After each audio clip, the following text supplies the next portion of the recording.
While you're fiddling with your thermostat, trying to hit that perfect 72 degree as your heating bill climbs higher than a prairie wind, imagine this. Centuries ago, Native American tribes were keeping warm in thin-walled tipis during winters, so brutal they could kill an unprepared soul in hours. No electricity, no gas, no modern insulation, just raw, time-tested ingenuity. Forget the misconception that tipis were flimsy summer tents where people shivered through icy nights. These were no primitive huts. Tipis were sophisticated thermal machines, engineered through centuries of trial and error to maintain cozy temperatures even when the outside air dropped to bone-shattering lows. Tribes like the Lakota, Cheyenne, and Blackfoot could keep a family of 6 snug in sub-zero conditions, using less fuel than you would burn in a single evening by your fireplace. How did they do it? They developed a complex system of heat management that would make modern engineers green with envy, blending thermodynamics, airflow control, and insulation in ways that European settlers took decades to even begin to understand. This isn't just a story about staying warm, it's about a profound understanding of nature, resourcefulness, and survival. The teepee wasn't a static shelter, it was a dynamic, living system that required constant attention, deep knowledge, and cultural wisdom. Every element, from the fire's placement to the angle of the smoke flaps, served multiple purposes, all rooted in thermal logic. Modern campers trying to recreate this setup often fail miserably, building oversized fires or placing their shelters in wind-trapped valleys, only to wonder why they're freezing while burning through firewood. The secret wasn't about generating maximum heat, it was about managing heat flow with precision. Let's dive into the brilliance of this system piece by piece and uncover why teepees remain one of humanity's greatest thermal inventions. At the core of every teepee's heating system was a small, meticulously managed fire. Forget the roaring bonfires you might picture. Those were for ceremonies, not survival. Inside a teepee, flames were kept low, barely reaching knee height, burning with a steady, controlled intensity. Why? A big blaze would scorch the hide walls, waste precious fuel, and fill the space with choking smoke. Instead, tribes like the Lakota mastered the art of small, efficient fires that provided consistent warmth without drama. The fire sat in the center of the teepee, surrounded by a ring of carefully selected river stones. These weren't just any rocks. Smooth, dense stones were chosen for their ability to absorb heat without cracking under thermal stress. Some rocks, like those with trapped moisture, could explode when heated, a lesson learned the hard way. These stones acted like a thermal battery, soaking up heat during the day and radiating it back into the space long after the flames died down, often keeping the teepee warm through the coldest hours of the night. Fire management was an art form. Families didn't just toss logs into the pit and hope for the best. They used specific types of fuel for specific needs. Hardwoods like oak, ash, or hickory burned slowly, producing long-lasting coals ideal for overnight warmth. Softwoods like pine or cedar flared up quickly, perfect for morning warm-ups or sudden cold snaps. When wood was scarce on the treeless Great Plains, tribes turned to an unlikely hero, dried buffalo dung. These buffalo chips were abundant, burned cleanly with minimal smoke, and provided steady heat for hours. Families collected them in piles, treating them like gold in regions where the nearest tree might be 50 miles away. This wasn't desperation, it was adaptation at its finest. To keep the fire alive overnight, families banked coals with ash, a technique that slowed burning while preserving embers until dawn. Someone always took the night watch, often rotating among family members, adding thin kindling sticks to maintain steady warmth without sparking dangerous flare-ups. Children as young as 8 were taught this responsibility, as a dead fire could mean hypothermia in a Dakota winter. For mobility, tribes used fire carriers, portable ember holders made from punkwood, dried fungus, or hollow gourds. These ingenious devices allowed them to transport live coals between camps, ensuring a new fire could be kindled quickly during winter moves. One spark could mean the difference between life and death. The fire was only half the equation. Without proper airflow, even the best fire would turn a teepee into a smoky, unlivable mess. Enter the smoke flaps, triangular vents at the top of the teepee.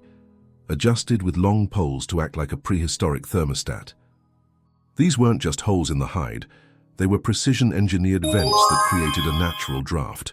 By angling the flaps based on wind direction, families could pull smoke up and out while drawing fresh air in from the base of the teepee. This required constant attention, as wind patterns shifted daily, sometimes hourly. The Lakota, for example, had specific terms for different wind conditions, northern gales, western gusts, or swirling blizzards, and knew exactly how to position the flaps for each.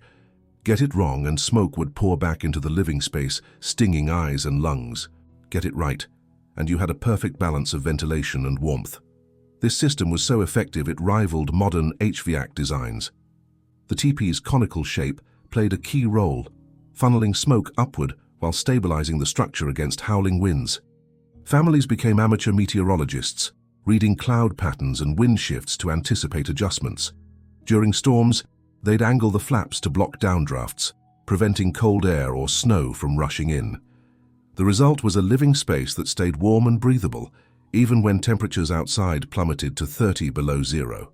Perhaps the most brilliant innovation was the inner liner, a second layer of hide or fabric hung inside the teepee, creating what modern engineers would call a thermal envelope. Cold air entered at ground level, slipped behind the liner, and traveled upward to feed oxygen to the fire. Meanwhile, warm air stayed trapped in the lower living space where people slept, ate, and gathered. This created a microclimate that was remarkably stable, even in extreme conditions. The liner also prevented drafts from sneaking through the outer cover, which was often made of buffalo hides stitched together with sinew. Above the sleeping area hung the ozan, a partial ceiling panel that acted like a heat trap. This angled piece of hide caught rising warm air and reflected it back downward, ensuring the coziest air stayed where bodies needed it most. Think of it as a primitive heat exchanger, recycling warmth that would otherwise escape through the smoke hole. The ozan also helped direct smoke upward, maintaining clear air in the living space. Together, the liner and ozan created a layered system that maximized heat retention while ensuring proper ventilation, a balance modern architects still strive for. The ground could steal body heat faster than any winter wind, so insulation below was just as critical as airflow above. Families layered the floor with thick buffalo robes, woven grass mats, or even dried moss, creating a barrier against the frozen earth. Some tribes, like the Cheyenne, built raised sleeping platforms, wooden frames that lifted bedding off the ground, essentially inventing radiant floor heating centuries before electricity. These platforms, combined with heavy robes, kept sleepers warm even when the ground outside was solid ice. The packed dirt floor itself became a thermal asset. During the day, it absorbed heat from the fire and sunlight filtering through the hide walls. At night, it slowly released that stored warmth, acting like a natural radiator. Some families took it further, heating river stones in the fire and burying them under sleeping areas or wrapping them in hide as portable bed warmers. These stones could stay warm for hours, providing a gentle, consistent heat that modern hot water bottles can only dream of matching. Fuel scarcity was a constant challenge on the Great Plains, where trees were often miles away. Tribes adapted with remarkable resourcefulness, using whatever was at hand. Hardwoods were prized for their slow, steady burn, perfect for overnight coals. Softwoods provided quick bursts of heat for cooking or sudden cold snaps. But when wood ran low, buffalo dung became the fuel of choice. These dried patties, collected in large stacks, burned with a clean, steady flame, producing minimal smoke and reliable heat. Their abundance made them a lifeline in treeless regions, and their use reflects the deep environmental knowledge of Native American tribes who wasted nothing. Fire tending was a communal effort, with family members sharing the responsibility of keeping the flames alive. At night, coals were banked with ash to slow their burn, preserving fuel while keeping embers alive until morning. Thin kindling was added sparingly to avoid flare-ups, and thicker logs were reserved for sustained burns. Fire carriers allowed tribes to move embers between camps, a critical tool for nomadic groups who needed to set up new shelters quickly. This system ensured that no family was ever left without a spark, even in the harshest conditions. The fire wasn't just for warmth, it was the heart of the teepee's daily life. Cooking fires doubled as room heaters, making every meal preparation a chance to warm the space. Women simmered stews and rendered fats over the same flames that kept the family cozy, maximizing every bit of heat. Hot foods like soups or roasted meats didn't just fill stomachs. They raised internal body temperatures, helping people withstand the cold from within. This multitasking was a hallmark of Tipi life, where nothing went to waste and every resource served multiple purposes. The Tipi heating system wasn't just about physics. It was deeply tied to cultural practices and community roles. Fire tending was a shared responsibility, with children learning early how to manage coals and adjust smoke flaps. Elders passed down knowledge about fuel types, wind patterns, and shelter placement, ensuring each generation could survive the harshest winters. The tipi itself was a symbol of adaptability, designed to be portable yet robust, allowing tribes to follow buffalo herds or seasonal resources while staying protected. Shelter placement was another critical skill. Tipis were often set up in sheltered valleys or near windbreaks like hills or tree lines to minimize exposure to brutal winds. The entrance typically faced east, away from prevailing western winds, and was covered with a heavy flap to block drafts. These choices weren't random. They reflected a deep understanding of the landscape and weather patterns, honed over generations. The tipi's heating system was a symphony of interconnected elements. The fire provided steady, controlled heat. The smoke flaps and inner liner managed airflow, keeping the space breathable and warm. Ground insulation and raised platforms prevented heat loss. Strategic fuel use stretched resources through long winters. Every component supported the others, creating a system far greater than the sum of its parts. Unlike modern homes, which rely on external energy sources, the tipi was self-sufficient, powered by human skill and environmental knowledge. Modern campers and survivalists often try to replicate this setup but miss the mark. Native Americans treated their tipis like living organisms, feeding them fuel, adjusting their breathing through ventilation, and insulating them against the cold. Survival experts and off-grid enthusiasts still study these techniques, adapting them for modern materials like canvas or synthetic insulators. The principles of airflow, thermal mass, and insulation remain relevant, whether you're building a wilderness shelter or designing an eco-friendly home. Imagine applying these ideas today. Small, efficient heat sources, paired with strategic insulation and ventilation, could reduce reliance on fossil fuels. The use of local, renewable resources like buffalo dung mirrors, modern experiments with biomass energy. Even the tipi's portability speaks to the need for flexible, resilient housing in a changing climate. Native American tribes didn't just survive winter, they thrived by working with nature, not against it.